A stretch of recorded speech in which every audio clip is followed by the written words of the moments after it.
Hello friends, I am Anu Sharma and this is Civil Section. Welcome you all here. Friends आज हम start करने जा रहे हैं क्लास 7 साइंस का चैप्टर 13 जिसका नाम है मोशन एंड टाइम। यानी इस चैप्टर में हम जानेंगे कि मोशन एंड टाइम का मतलब क्या होता है। लेकिन इस चैप्टर को स्टार्ट करने से पहले हम देखेंगे कि इस चैप्टर में हम कौन कौन से टॉपिक्स कवर करने वाले हैं। तो फ्रेंड्स सबसे पहले हम देखेंगे कि टाइम के मेज़रमेंट का मतलब क्या है और पहले के टाइम में टाइम को किस तरीके से मेज़र किया जाता था। इसके बाद हम देखेंगे कि सिंपल पेंडुलम का मतलब क्या होता है। फिर हम जानेंगे कि रेस्ट और मोशन का मतलब क्या होता है, यूनिफॉर्म और नॉन यूनिफॉर्म मोशन कौन सा होता है, स्पीड का मतलब क्या होता है और दो तरीके की स्पीड होती है, यूनिफॉर्म और वेरिएबल स्पीड, इसका मतलब क्या होता है। उसके बाद हम जानेंगे कि स्केलर और वेक्टर क्वांटिटीज़ किसे कहते हैं, वेलोसिटी का मतलब क्या होता है। फिर हम कुछ सैम्पल प्रॉब्लम्स देखेंगे। उसके बाद हम देखेंगे कि डिस्टेंस टाइम ग्राफ्स कौन से होते हैं। राइट, तो आइए फ्रेंड्स स्टार्ट करते हैं। तो फ्रेंड्स अगर हम बात करें मेज़रमेंट ऑफ टाइम की, तो टाइम एक बहुत ही इम्पॉर्टेंट फिनोमेना है हम सबकी ज़िंदगी में। राइट, तो टाइम को हम डिफ़ाइन कैसे कर सकते हैं। तो फ्रेंड्स टाइम को हम डिफ़ाइन कर सकते हैं कि दो इवेंट्स के बीच में जो गैप होता है या जो भी इंटरवल होता है इसी को हम बोलते हैं टाइम। तो फ्रेंड्स अगर हम लोग स्टार्टिंग की बात करें, बिगनिंग की बात करें, तो हमेशा से इंसान जो है वो टाइम को लेके बहुत ही फैसिनेटेड रहा है, यानी कि बहुत ज़्यादा उत्सुक रहा है टाइम के विषय में जानने के लिए। तो उस टाइम पर यानी स्टार्टिंग की अगर हम लोग बात करें, इनिशियल डेज़ की बात करें, एंशियंट टाइम की बात करें, तो उस टाइम पे लोग जो थे वो बहुत डिफरेंट डिफरेंट तरीके से टाइम को मीज़र करते थे। जैसे कि कुछ लोग सन को देख के मीज़र करते थे, मून को देख के मीज़र करते थे कि टाइम क्या हो रहा है। जैसे सन अगर निकला है तो सुबह हो चुकी है, मून निकल रहा है तो मतलब रात हो गई है। राइट, तो इस तरीके से मीज़र करते थे पहले के लोग टाइम को।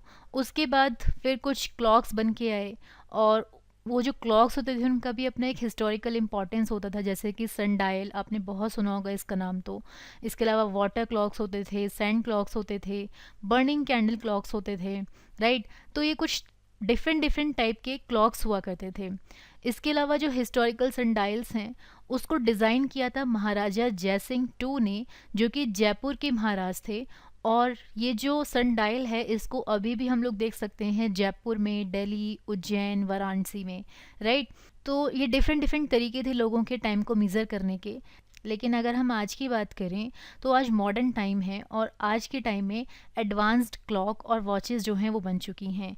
इसमें कौन कौन सी वॉच आती हैं, कौन कौन सी घड़ियाँ आती हैं। इसमें रिस्ट वॉच आती है यानी जो कलाई पे बांधी जाती है, स्टॉप वॉच होती है, डिजिटल वॉच, पेंडुलम क्लॉक। तो ये सारी की सारी जो हैं डिफरेंट डिफरेंट टाइप की क्लॉक्स हैं जिसको हम आज के टाइम में देख सकते हैं, यानी मॉडर्न एज में देख सकते हैं। राइट, तो फ्रेंड्स टाइम की जो स्टैंडर्ड यूनिट है वो है सेकेंड।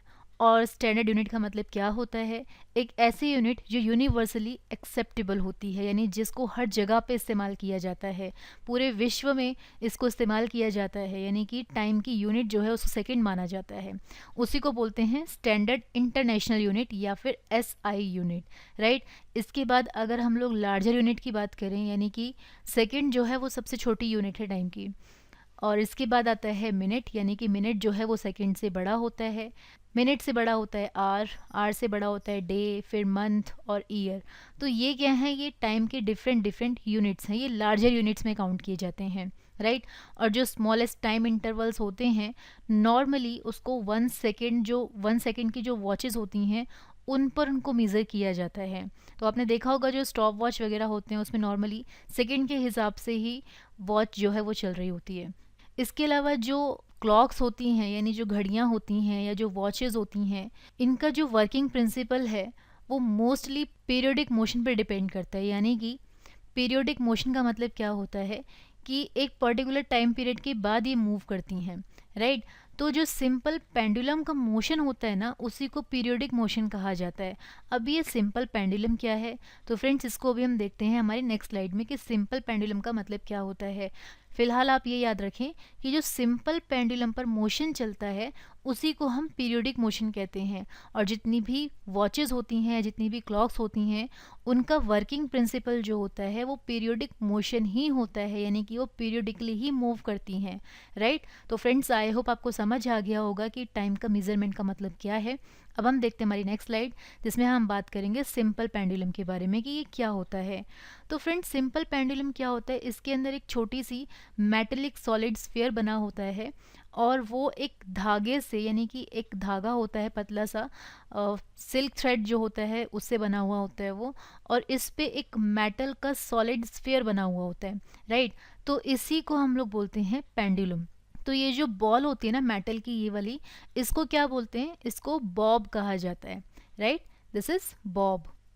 तो जो मेटेलिक बॉल है इसको बॉब कहा जाता है पेंडुलम की।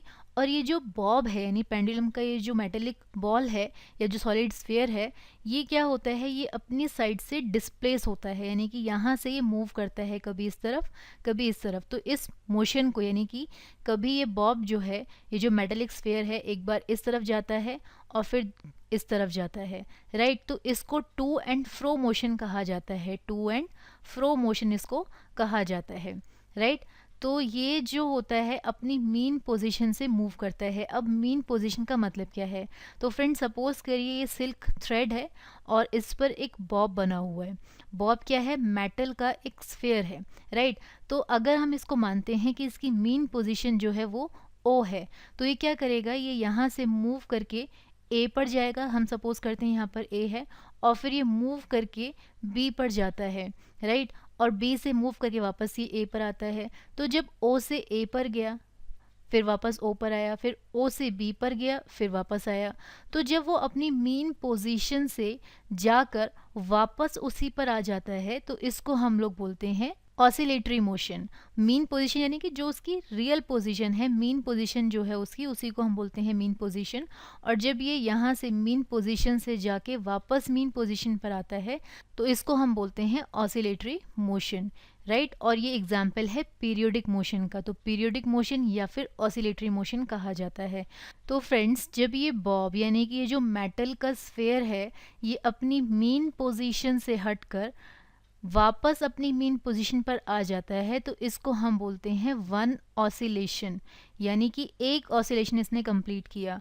और ये जो मोशन है इसको पीरियोडिक या फिर ऑसिलेटरी मोशन कहा जाता है। तो पेंडुलम कब अपना एक ऑसिलेशन कंप्लीट करता है, जब वो अपनी मीन पोजीशन से हटके वापस अपनी मीन पोजीशन पर आता है, तो उसी को कहा जाता है वन ऑसिलेशन, राइट। और जब इसने अपनी मीन पोजीशन से हटकर वापस अपनी मीन पोजीशन पे आने में जितना टाइम लिया, उस टाइम को हम लोग बोलते हैं टाइम पीरियड, राइट। तो फ्रेंड्स, ये कुछ बहुत ही इंपॉर्टेंट टर्म है कि ऑसिलेटरी मोशन का मतलब क्या होता है, वन ऑसिलेशन कब होता है कंप्लीट, और टाइम पीरियड का मतलब क्या होता है। तो आई होप आपको ये सारी चीज़ें जो हैं वो अच्छे से समझ आ गई होंगी, राइट। अब हम देखते हैं हमारा नेक्स्ट टॉपिक, जिसमें हम बात करेंगे रेस्ट एंड मोशन की। तो इसका मतलब क्या होता है, तो फ्रेंड्स, एक बॉडी को रेस्ट पर तब कहा जाता है जब वो अपने आसपास में जितनी भी सराउंडिंग है, यानी आसपास में जितनी भी चीज़ें हैं, उनके रिस्पेक्ट में अपनी पोजीशन को चेंज नहीं करती है। फॉर एग्जांपल, एक टेबल पर एक बुक रखी हुई है, राइट। तो ये क्या है, ये बुक में कोई चेंज नहीं आ रहा है, बुक जो है एज इट इज़ टेबल के ऊपर रखी हुई है, तो इसको हम बोलेंगे रेस्ट पोजीशन। और एक बॉडी मूविंग कब कही जाती है, मोशन में कब कही जाती है, जब वो अपनी सराउंडिंग के रिस्पेक्ट में मोशन करती है या मूव करती है, तो उसको हम लोग बोलते हैं कि वो पर्टिकुलर बॉडी जो है वो मोशन में है। तो यहाँ पे हम इसको एक एग्जांपल समझ सकते हैं कि सपोज करिए एक टेबल पर एक बुक रखी हुई है, राइट। तो जो बुक है वो अपनी सराउंडिंग के अकॉर्डिंग, तो यानी सराउंडिंग जो है उसके आसपास की, उनके रिस्पेक्ट में तो रेस्ट पर है, यानी टेबल के ऊपर वो रखी हुई है और वो कुछ भी मूव नहीं कर रही है, तो टेबल के रेस्पेक्ट में तो ये रेस्ट पर है। लेकिन अगर हम इसको थोड़ा सा वाइड टर्म में देखें, तो ये जो बुक है ये कहाँ पर है, ये अर्थ में है, राइट। और अर्थ क्या कर रही है, अर्थ सन के चक्कर लगा रही है, राइट। तो अर्थ क्या कर रही है, सन के चक्कर लगा रही है, तो इस हिसाब से बुक भी जो है वो सन के चक्कर लगा रही होगी। तो हम कह सकते हैं कि जो बुक है वो सन के रिस्पेक्ट में मूव कर रही है, राइट। तो हम कहेंगे कि उस टाइम पर बुक जो है वो मोशन में है। तो जब भी अपने सराउंडिंग के अकॉर्डिंग, ये सराउंडिंग के रिस्पेक्ट में कोई भी बॉडी मूव नहीं करती है या अपनी पोजीशन को चेंज नहीं करती, तो उसको हम बोलते हैं रेस्ट पर है वो बॉडी। लेकिन अपनी सराउंडिंग के रिस्पेक्ट में वो पर्टिकुलर बॉडी अगर अपनी पोजीशन को चेंज करती है तो हम बोलते हैं कि वो बॉडी जो है वो मोशन में है, राइट। तो फ्रेंड्स, आई होप आपको समझ आ गया होगा रेस्ट एंड मोशन का मतलब क्या होता है। अब हम देखते हैं हमारा नेक्स्ट टॉपिक, जिसमें हम बात करेंगे uniform and non uniform motion के बारे में। तो फ्रेंड्स, अगर कोई बॉडी इक्वल डिस्टेंस कवर करती है इक्वल इंटरवल ऑफ टाइम में, यानी टाइम भी इक्वल है और इक्वल डिस्टेंस वो कवर कर रही है बॉडी, तो उसको हम लोग बोलते हैं यूनिफॉर्म, राइट। सपोज करिए कि एक कार जो है वो हर घंटे में 80 किलोमीटर ही ट्रैवल करती है, यानी एक घंटे में 80 किलोमीटर, फिर नेक्स्ट आवर में फिर से 80 किलोमीटर, फिर नेक्स्ट आवर में 80 किलोमीटर, तो इसको हम क्या बोलेंगे, इसको बोलेंगे यूनिफॉर्म मोशन, राइट। लेकिन अगर कोई body equal interval of time में अनइक्वल डिस्टेंस कवर करती है तो उसको हम बोलते हैं नॉन यूनिफॉर्म, यानी पहले एक घंटे में किसी बॉडी ने 80 किलोमीटर जो है डिस्टेंस कवर किया, फिर नेक्स्ट 2 आवर में उसने 30 किलोमीटर डिस्टेंस कवर किया, फिर नेक्स्ट 3rd आवर के अंदर उसने 20 किलोमीटर जो डिस्टेंस है वो कवर किया, तो हम यहाँ पर देख रहे हैं कि डिस्टेंस जो है वो अनइक्वल है, तो हम क्या कहेंगे कि ये पर्टिकुलर बॉडी जो है वो नॉन यूनिफॉर्म मोशन के अंदर है, राइट। तो फ्रेंड्स, आई होप आपको समझ आ गया होगा यूनिफॉर्म और नॉन यूनिफॉर्म मोशन में क्या डिफरेंस है। अब हम देखते हैं हमारा नेक्स्ट टॉपिक, जिसमें बात करेंगे स्पीड के बारे में कि स्पीड का मतलब क्या होता है। तो फ्रेंड्स, जब कोई ऑब्जेक्ट अपने सराउंडिंग ऑब्जेक्ट के रिस्पेक्ट में लगातार, यानी लगातार कॉन्टिन्यूसली अपनी पोजीशन को चेंज कर रहा है तो उसको हम बोलते हैं स्पीड। तो हम अपने आसपास बहुत सारी ऐसी चीज़ें देखते हैं जो स्पीड में होती हैं। For example car, running car यानी मूविंग कार, जैसे अगर आप कार चला रहे हैं तो उस टाइम पर क्या होता है, वो कार जो है वो लगातार मूव कर रही है, अपनी पोजीशन को चेंज कर रही है अपने आसपास के सराउंडिंग के रिस्पेक्ट में, यानी आसपास बहुत सारी चीज़ें हो सकती हैं, वहाँ पर लोग हो सकते हैं, रोड हो सकता है, वहाँ पर ट्रीज़ हो सकते हैं, तो उनके रिस्पेक्ट में ये कार लगातार लगातार अपनी पोजीशन चेंज कर रही है, तो हम क्या बोलेंगे कि कार के अंदर क्या है, कार के अंदर स्पीड है, राइट। तो फ्रेंड्स, एक कोई भी ऑब्जेक्ट पर यूनिट टाइम के अंदर कितना डिस्टेंस ट्रेवल करता है उसी को स्पीड बोलते हैं। तो स्पीड का फॉर्मूला क्या बन जाता है, जितना भी डिस्टेंस कवर किया किसी बॉडी ने और उस डिस्टेंस को कवर करने के लिए जितना टाइम लिया उसी को हम लोग बोलते हैं स्पीड, राइट। तो फ्रेंड्स, जो डिस्टेंस होता है इसकी एसआई यूनिट होती है मीटर, और जो टाइम होता है उसकी एसआई यूनिट होती है सेकंड। तो स्पीड कैसे निकलेगी, स्पीड निकलती है मीटर पर सेकंड में, तो यही चीज़ क्या हो गई, ये स्पीड की एसआई यूनिट हो गई, राइट। कैसे पता चलता है स्पीड की एसआई यूनिट, तो हमें पता है स्पीड का फॉर्मूला क्या होता है, स्पीड का फॉर्मूला होता है डिस्टेंस अपॉन टाइम, यानी कि एक पर्टिकुलर ऑब्जेक्ट ने कितना डिस्टेंस कवर किया और उस डिस्टेंस को कवर करने के लिए कितना टाइम लिया। तो डिस्टेंस की एसआई यूनिट क्या होती है, डिस्टेंस की एसआई यूनिट होती है मीटर और टाइम की होती है सेकंड। तो आंसर कैसे निकलेगा, मीटर पर सेकंड में निकलेगा। तो स्पीड की एसआई यूनिट क्या हो गई, स्पीड की एसआई यूनिट होगी मीटर पर सेकंड। अभी एसआई यूनिट का मतलब क्या होता है, इसका मतलब होता है स्टैंडर्ड इंटरनेशनल यूनिट, यानी कि यूनिवर्सली जो यूनिट जो है एक्सेप्टेबल होती है उसी को स्टैंडर्ड इंटरनेशनल यूनिट कहा जाता है। तो फ्रेंड्स, कई बार जो स्पीड होती है उसको हम लोग किलोमीटर पर आवर में, मीटर पर मिनट या मीटर पर आवर में भी एक्सप्रेस करते हैं। और अगर हम बात करते हैं एवरेज स्पीड की, तो आपने अपनी मैथ्स की बुक के अंदर मीन निकालना सीखा होगा, राइट। तो जो मीन होता है उसी को एवरेज कहा जाता है। तो एवरेज स्पीड मतलब मीन स्पीड जो होती है उसी को हम बोलेंगे एवरेज स्पीड। तो ये कैसे निकलती है कि टोटल कितना डिस्टेंस कवर किया किसी ऑब्जेक्ट ने और उस टोटल डिस्टेंस को कवर करने के लिए उसने कितना टोटल टाइम लिया, तो उसी को हम लोग बोलते हैं एवरेज स्पीड, राइट। तो फ्रेंड्स, आई होप आपको समझ आ गया होगा कि स्पीड का फॉर्मूला क्या होता है, इसका मतलब क्या होता है और एसआई यूनिट किसे कहते हैं, राइट। अब हम देखते हैं कुछ इंपॉर्टेंट चीज़ें जिसमें हम बात करेंगे यूनिफॉर्म स्पीड के बारे में और वेरिएबल स्पीड के बारे में। तो फ्रेंड्स, ये क्या है, स्पीड के ही पार्ट हैं। स्पीड दो तरीके की हो सकती है, यूनिफॉर्म स्पीड हो सकती है और वेरिएबल स्पीड हो सकती है।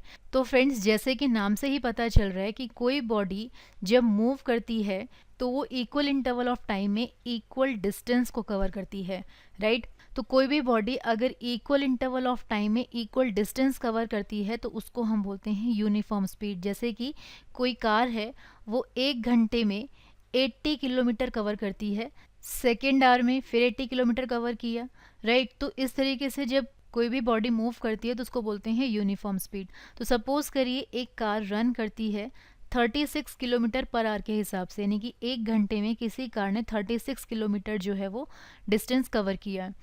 तो अब यहाँ पर यूनिफॉर्म स्पीड क्या होगी कि नेक्स्ट आधे घंटे में वो 18 किलोमीटर कवर करेगी। अगर 15 मिनट्स होंगे तो वो 9 किलोमीटर कवर करेगी, 5 मिनट्स में 3 किलोमीटर कवर करेगी, 30 सेकेंड्स में 300 मीटर कवर करेगी एंड सो ऑन। तो यहाँ पे क्या हो रहा है कि यहाँ पे इक्वल इंटरवल ऑफ टाइम में इक्वल डिस्टेंस वो कार कवर कर रही है, तो इसको हम बोलेंगे कि वो कार जो है वो यूनिफॉर्म स्पीड में है, राइट। अब आता है नेक्स्ट जो पार्ट है स्पीड का, वो है वेरिएबल स्पीड। तो वेरिएबल स्पीड यानी कि टाइम के साथ में जो डिस्टेंस है वो चेंज होता है। जैसे कि एक बॉडी जो है वो इक्वल इंटरवल ऑफ टाइम में अनइक्वल डिस्टेंस कवर कर रही है, या फिर अनइक्वल इंटरवल ऑफ टाइम में इक्वल डिस्टेंस कवर कर रही है, तो ऐसी बॉडी को हम बोलेंगे कि उसकी स्पीड लगातार वेरी कर रही है, राइट। तो फ्रेंड्स, आई होप आपको समझ आ गया होगा यूनिफॉर्म स्पीड और वेरिएबल स्पीड का मतलब क्या होता है। इसके अलावा आपने देखा होगा जो व्हीकल होते हैं, स्कूटर, कार वगैरह, तो उनके ऊपर डैशबोर्ड पर एक मीटर फिट किया गया होता है। तो वो जो मीटर होता है वो दो तरीके का होता है, एक होता है स्पीडोमीटर और एक होता है ओडोमीटर। तो फ्रेंड्स, जो स्पीडोमीटर होता है इसके ऊपर किलोमीटर पर आवर लिखा होता है एक कॉर्नर में। तो यानी कि ये जो स्पीडोमीटर होता है ये किसी भी व्हीकल की स्पीड को डायरेक्टली रिकॉर्ड करता है किलोमीटर पर आवर में। लेकिन जो ओडोमीटर होता है वो ये मेज़र करता है कि उस पर्टिकुलर व्हीकल ने कितना डिस्टेंस अभी तक कवर कर लिया है, राइट। तो उसको हम बोलते हैं ओडोमीटर। तो फ्रेंड्स, एग्जाम में इन दोनों के बीच में डिफरेंस करने के लिए आ जाता है। तो स्पीडोमीटर से आप समझ सकते हैं ऐसा मीटर जो स्पीड को रिकॉर्ड करता है, यानी कि किलोमीटर पर आवर में वो रिकॉर्ड करेगा स्पीड को, और ओडोमीटर जो डिस्टेंस रिकॉर्ड करता है कि कोई भी व्हीकल जो है, कार, स्कूटर वगैरह जो भी हैं, इन्होंने कितना डिस्टेंस अभी तक कवर कर लिया है, या कोई भी व्हीकल कितना मूव किया है, राइट। तो ऐसे मीटर को हम लोग बोलते हैं ओडोमीटर। तो फ्रेंड्स, आई होप आपको समझ आ गया होगा स्पीडोमीटर और ओडोमीटर में क्या डिफरेंस है। अब हम देखते हैं हमारा नेक्स्ट टॉपिक, जिसमें हम बात करेंगे स्केलर एंड वेक्टर क्वांटिटी के बारे में। तो फ्रेंड्स, जो फिजिकल क्वांटिटीज़ होती हैं उसको हम दो डिफरेंट वेराइटीज़ में डिवाइड कर सकते हैं। एक होती है स्केलर क्वांटिटी और एक होती है वेक्टर क्वांटिटी। तो फ्रेंड्स, स्केलर क्वांटिटी क्या होती है? तो ये वो फिजिकल क्वांटिटीज़ होती हैं जिसके अंदर सिर्फ और सिर्फ मैग्नीट्यूड होता है, यानी इसके अंदर या तो मास होगा, लेंथ होगी या स्पीड होगी।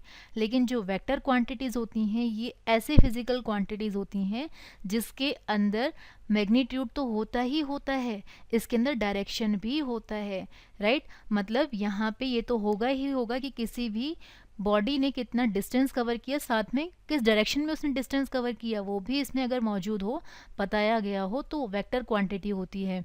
तो इसके अंदर वेट, फोर्स, वेलोसिटी, मोमेंटम, ये सारी चीज़ें जो हैं वो इंक्लूड की जाती हैं। इसके अलावा फ्रेंड्स, अगर आपको और डिटेल में इसको समझना है कि स्केलर क्वांटिटी और वेक्टर क्वांटिटी क्या होता है, तो आप अभी वेट कीजिए, जब हम 9th की फिजिक्स पढ़ेंगे तो वहाँ पे इन सारे टॉपिक्स को बहुत ही ज़्यादा डिटेल में हम लोग पढ़ने वाले हैं, राइट। तो अभी के लिए फ़िलहाल आप ये याद रखिए कि स्केलर क्वांटिटी वो क्वांटिटीज़ होती हैं या वो फिजिकल क्वांटिटीज़ होती हैं जिसके अंदर मैग्नीट्यूड ही होता है सिर्फ, और वेक्टर क्वांटिटीज़ के अंदर मैग्नीट्यूड और डायरेक्शन दोनों ही मौजूद होते हैं, राइट। अब हम देखते हैं वेलोसिटी के बारे में कि वेलोसिटी का मतलब क्या होता है। तो फ्रेंड्स, अगर आपको किसी भी मूविंग बॉडी की कंप्लीट इन्फॉर्मेशन चाहिए तो हम उसकी सिर्फ स्पीड ही नहीं देखते हैं, हम उसका डायरेक्शन ऑफ मोशन भी देखते हैं, राइट। यानी कि ऐसी फिजिकल प्रॉपर्टी किसी भी बॉडी की जिसमें हम लोग दोनों चीज़ देखें, एक तो हम उसकी स्पीड भी देखें और साथ साथ हम उसका डायरेक्शन ऑफ मोशन भी देखें, तो ऐसी फिजिकल प्रॉपर्टी को हम लोग बोलते हैं वेलोसिटी। तो फ्रेंड्स, इसका मतलब क्या है? सपोज करिए एक कार है, वो कार वेस्ट से ईस्ट की तरफ मूव कर रही है, राइट, और उसकी स्पीड जो है वो है 60 किलोमीटर पर आवर। तो हम क्या बोलेंगे कि उस कार की वेलोसिटी क्या है? उस कार की वेलोसिटी है 60 kilometre per hour due east, यानी कि वो जो कार है वो 60 किलोमीटर पर आवर के हिसाब से ईस्ट की ओर चल रही है। यानी कि हम यहाँ पर डायरेक्शन की भी बात कर रहे हैं साथ साथ। तो जहाँ पे स्पीड और डायरेक्शन दोनों ही चीज़ पता हो, उसी को हम लोग बोलते हैं वेलोसिटी, राइट। तो फ्रेंड्स, आई होप आपको चीज़ समझ आ गई होगी कि वेलोसिटी का मतलब क्या होता है। और नाइन्थ के अंदर, इन नाइन्थ की जो फिज़िक्स है उसके अंदर हम इस टॉपिक को भी बहुत ज़्यादा डिटेल में पढ़ेंगे, राइट। अब हम देखते हैं कुछ सैम्पल प्रॉब्लम्स। तो फ्रेंड्स, ये जो सैम्पल प्रॉब्लम्स हैं ये बहुत इंपॉर्टेंट होती हैं, एग्जाम में डायरेक्टली 3 से 4 नंबर का क्वेश्चन यहाँ पर पूछा जाता है। तो अभी हम देखेंगे कि इनको सॉल्व कैसे किया जाता है, राइट। तो फ्रेंड्स, पहला क्वेश्चन देखते हैं। पहले क्वेश्चन में क्या बात की है कि एक कार है, वो दिल्ली से करनाल तक जाती है, राइट। तो दिल्ली से करनाल तक का जितना भी डिस्टेंस है उस कार ने 3 आवर्स में कवर किया, राइट। और डिस्टेंस कितना है उन दोनों के बीच में? डिस्टेंस है 120 किलोमीटर। तो पूछा गया है कि बताइए कार की एवरेज स्पीड क्या रही होगी। तो फ्रेंड्स, हमने भी देखा था कि स्पीड का फॉर्मूला क्या होता है। स्पीड का फॉर्मूला होता है डिस्टेंस अपॉन टाइम, राइट। तो हमने यहाँ पर देखा कि डिस्टेंस कितना है दोनों के बीच में, यानी दिल्ली और करनाल के बीच में डिस्टेंस है 120 किलोमीटर, राइट। और टाइम कितना लिया इस डिस्टेंस को कवर करने में?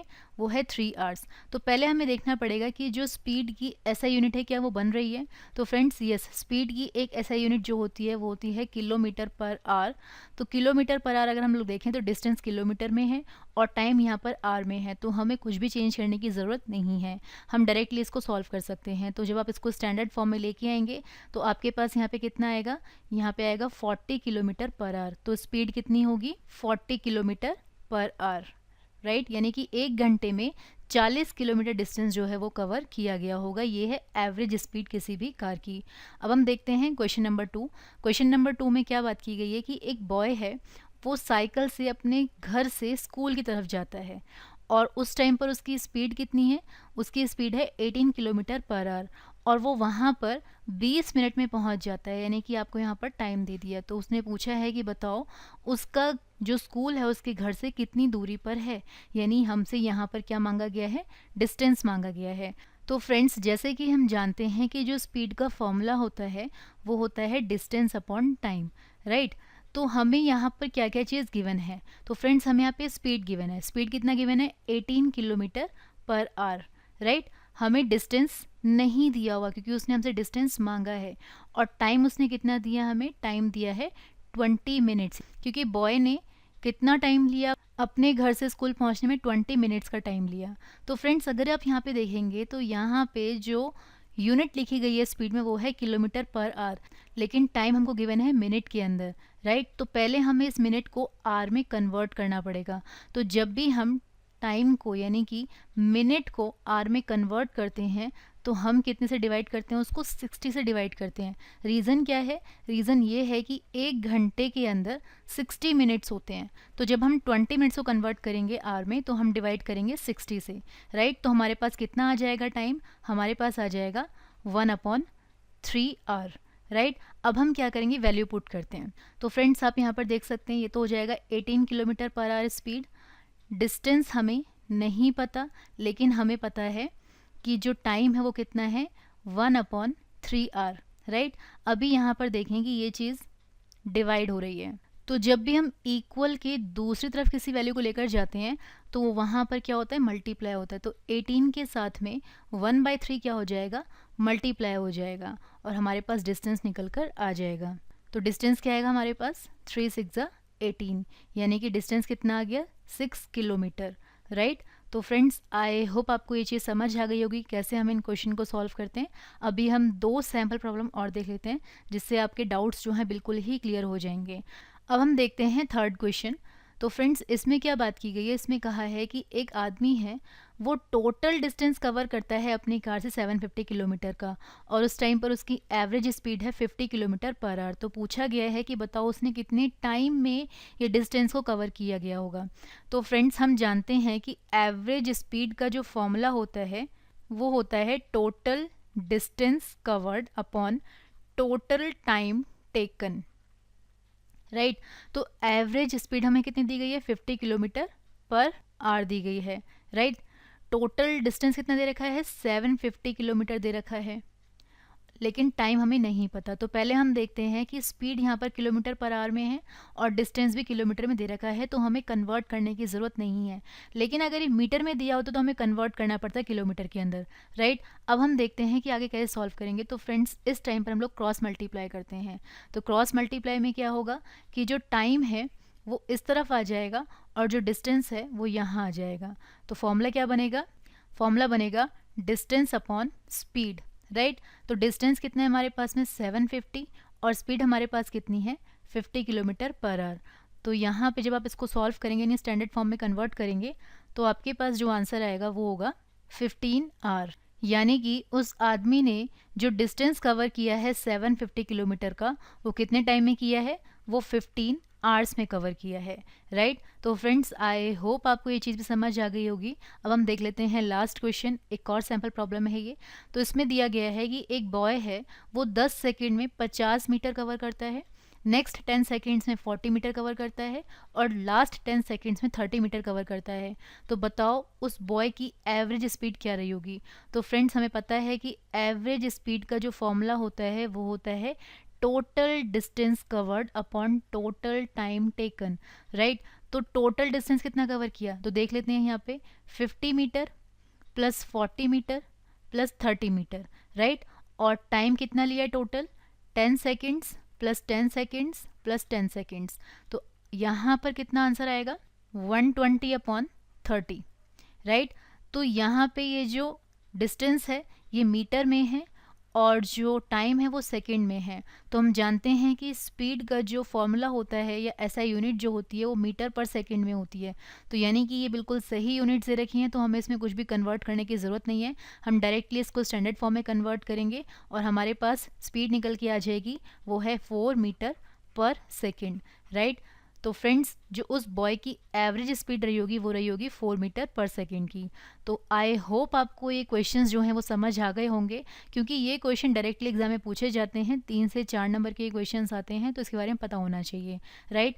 अब हम देखते हैं हमारी नेक्स्ट स्लाइड जिसमें हम बात करेंगे डिस्टेंस टाइम ग्राफ के बारे में कि ये क्या होता है। तो फ्रेंड्स आपने बहुत सारे न्यूज़पेपर मैगजीन्स के अंदर डिफरेंट टाइप के ग्राफ्स देखे होंगे, जैसे कि बार ग्राफ होता है, लाइन ग्राफ होता है, राइट। तो ये डिफरेंट टाइप के ग्राफ्स होते हैं जो हमें इंफॉर्मेशन देते हैं किसी पर्टिकुलर चीज़ के बारे में, राइट। तो ग्राफ नॉर्मली यही काम करते हैं, इंफॉर्मेशन देते हैं सिंपलेस्ट फॉर्म में।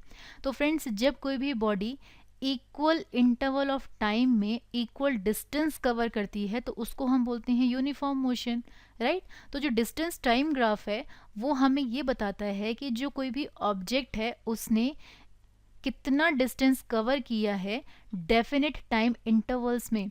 यानी कि जो यूनिफॉर्म मोशन होता है उसको जब हम ग्राफ पे रिप्रेजेंट करते हैं तो उसी को हम लोग बोलते हैं डिस्टेंस टाइम ग्राफ। तो अब इसमें दो तरीके के ग्राफ हो सकते हैं, एक हो सकता है यूनिफॉर्म मोशन और एक हो सकता है नॉन यूनिफॉर्म मोशन।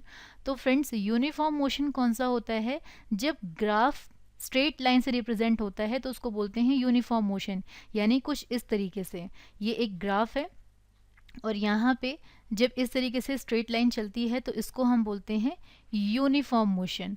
और जब लाइन जिगजैग होती है यानी कि कुछ इस तरीके से ऐसे करके जिगजैग जाती है तो इसको हम लोग बोलते हैं नॉन यूनिफॉर्म मोशन, राइट।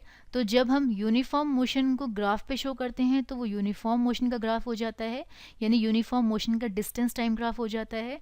और जब हम नॉन यूनिफॉर्म मोशन को ग्राफ पे रिप्रेजेंट करते हैं तो वो नॉन यूनिफॉर्म मोशन का डिस्टेंस टाइम ग्राफ हो जाता है, राइट। तो फ्रेंड्स आई होप आपको समझ आ गया होगा कि डिस्टेंस टाइम ग्राफ क्या होता है और ये चैप्टर यहीं पे ख़त्म होता है। अगर आपको ये चैप्टर देखने के बाद, सुनने के बाद, समझने के बाद कोई भी डाउट आता है तो आप अपने डाउट हमसे डिफरेंट सोर्सेज पर पूछ सकते हैं। जैसे कि आप अपने डाउट हमसे यूट्यूब की कमेंट सेक्शन में पूछ सकते हैं, आप हमें फेसबुक पेज पर भी फॉलो कर सकते हैं जिसका लिंक हम आपको डिस्क्रिप्शन बॉक्स में देंगे। आप हमें ट्विटर पर भी फॉलो कर सकते हैं, हमारा ट्विटर हैंडल है @civilsection। इसके अलावा आप अपने डाउट हमें मेल भी कर सकते हैं, हमारा ईमेल एड्रेस है civilsection2018@gmail.com। इसके अलावा आप अपने डाउट हमारी वेबसाइट पर भी पुट कर सकते हैं जिसका एड्रेस है www.civilsection.com। और फ्रेंड्स अगर आपको लगता है कि हमें हमारे वीडियोस में कुछ इम्प्रूवमेंट की ज़रूरत है तो आप हमें सजेस्ट भी कर सकते हैं। आपके सजेशंस अगर हमें सही लगेंगे तो हम उन्हें अपने आने वाले वीडियोस में ज़रूर शामिल करेंगे। तो फ्रेंड्स मिलते हैं हमारे नेक्स्ट वीडियो में, तब तक के लिए bye bye and thank you.